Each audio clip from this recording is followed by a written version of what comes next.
As a teenager, I remember the United States competing in what seemed to me to be competing in every way with Russia. We competed in the Olympics, we competed to get to the moon, we were competitive with Russia in every way.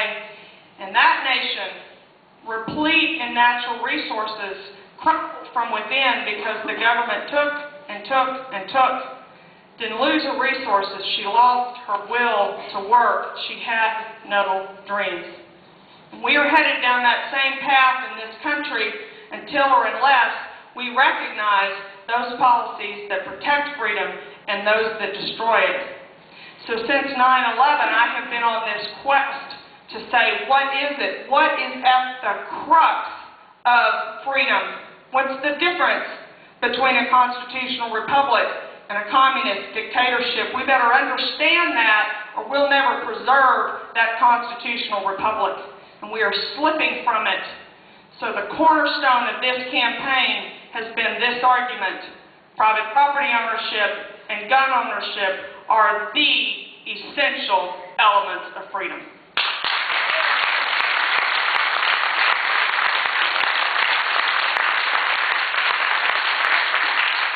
I have said that they are as essential to freedom as air and water are to life. I have carried the message. I didn't make that up, and I'm certainly not the first to say it. Our founders understood that. They knew that private property ownership was an essential element of freedom. We talked about that. This campaign is having some webcast town halls because while this is wonderful to be here with you in person, this is a human body in front of you, not a robot, and Texas is a big state. So we're looking for a way to really continue these dialogues with Texans, and we started last Monday night. We will be doing a series of webcast town halls, and last Monday we had 550 people participating in a 1-hour discussion about private property, and we reviewed from the founders what they thought about private property, and we made the argument, because unless we understand that, unless we really grasp that private property ownership is an essential element of freedom, we'll start to restore that ownership, but it will be gone in a generation because we will not have taken hold of the importance of that in our society. I have said we don't own a thing. I think Nancy, who's traveling with me, says, how many of you own your own homes? And this is a smart bunch because nobody raised their hand. You're right. We don't own a thing. We are tenants in our own homes, aren't we? You pay a rent called a property tax year in and year out. You don't own it. You're like a serf to an overlord. You got to get permission when you want to put a carport next to your house. You got to have a permit.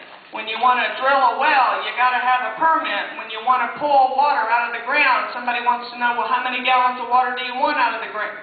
Whose property is it? Yours or the government's?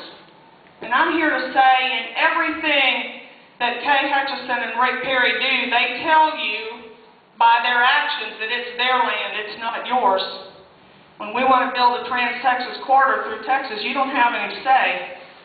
And I can put on this charade of having all these town hall meetings all over the state to ask you your opinion, but I'm not going to change my behavior. I'm just trying to keep the tenants from rioting. I'm going to let you have your peace, but I'm going to continue to build this corridor. We've got to understand that if we want a constitutional republic restored, we want dreams for our children, we've got to have private property ownership as an essential element of freedom. That means you must eliminate property tax in Texas. It's got to go.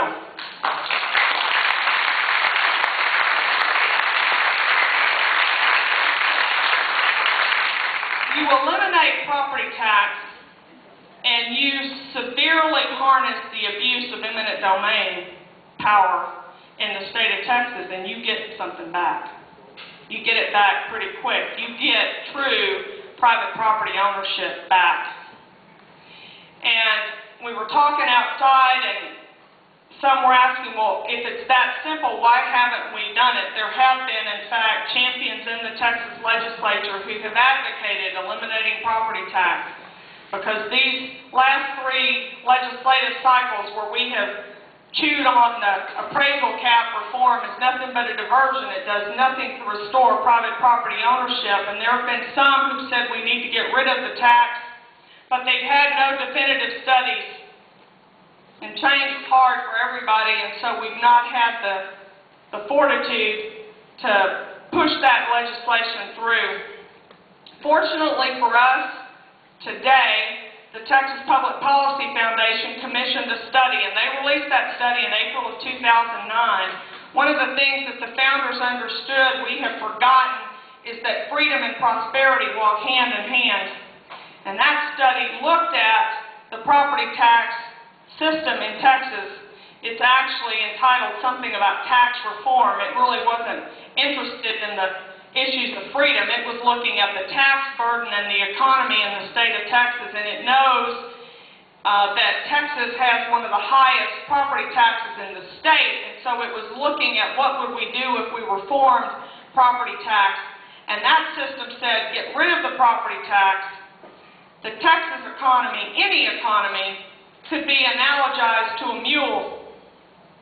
And tax, regardless of what kind of tax, is a burden on the back of that mule.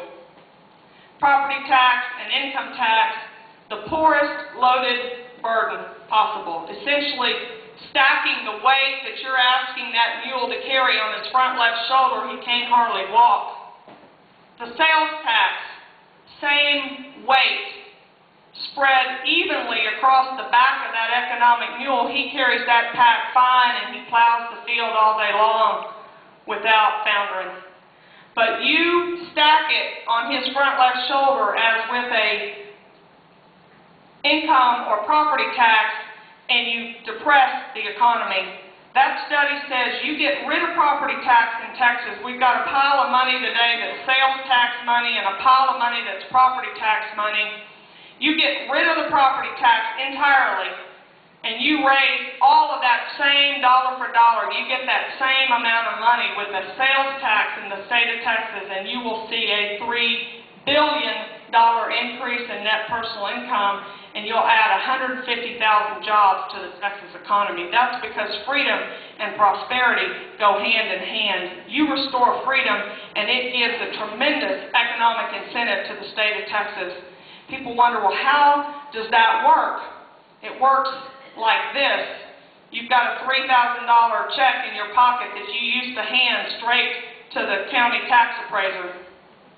Today, you keep that money and you put some of it in a savings account, and the bank uses that money as the basis for a loan to that small business across town that wants to expand its capital for that business. Or you take some of it and you take the wife out to eat, and you tip a waitress, and she goes home, and she spends it in another business in town.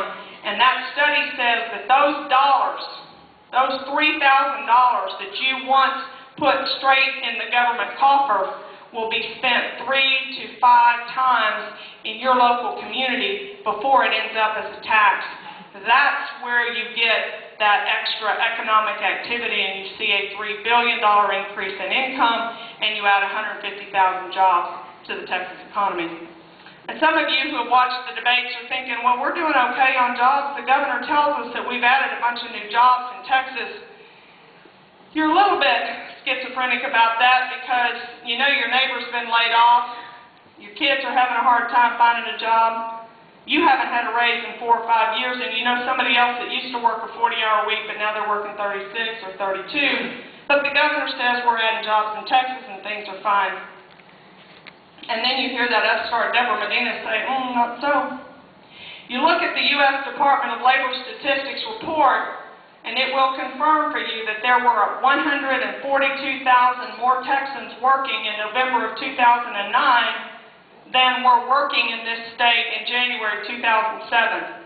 Pick January 2007 because that's the beginning of this most recent gubernatorial cycle. 142,000 more people working in November of 2009 than were working